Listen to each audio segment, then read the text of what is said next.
What if the worst thing that happens to you today is actually saving your life?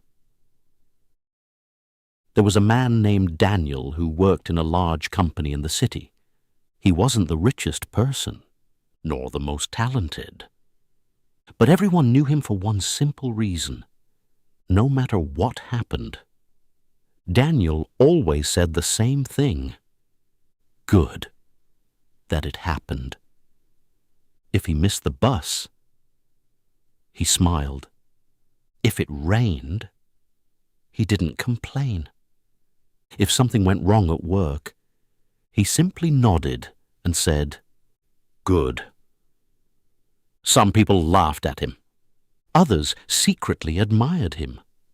But some colleagues were annoyed. They believed one day life would prove him wrong. Daniel had one close friend at work. His name was Marcus. Marcus was very different. He was emotional, easily upset, and quick to complain. But somehow, they understood each other. One morning, Daniel was walking to work. The streets were busy. People were rushing. Then he saw Marcus on the other side of the street. "Hey!" Daniel shouted happily, waving his hand. Marcus smiled and stepped forward. But suddenly, he stumbled and fell hard onto the ground. Marcus stood up quickly. His suit was torn. His face turned red with anger. "This is your fault," he shouted. "You distracted me." "How am I supposed to go to work like this?" Daniel stayed calm. Marcus pointed across the street. "Go buy me new pants. I'll wait at the coffee shop." Daniel simply nodded and walked away.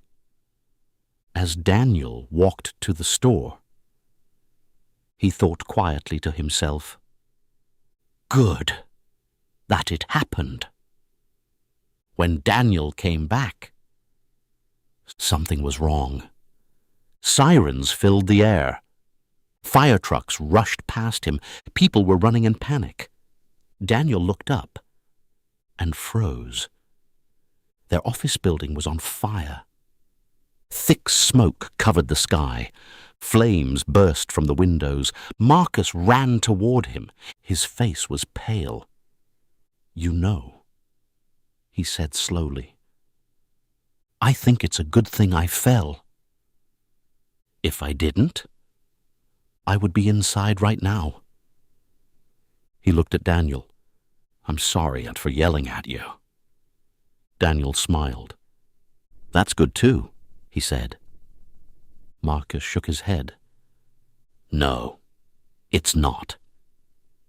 Daniel looked at him and said, "If you didn't get angry and didn't send me to the store, I would be there too." Marcus said nothing. They stood there together, watching the fire slowly fade. Then Daniel said, "We never know how events will affect our lives. Sometimes what feels bad is actually protecting us.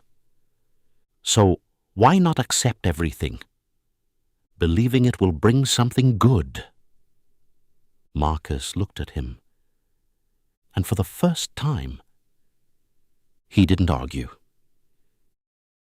If this story made you think, don't forget to like, share, and subscribe for more daily English stories.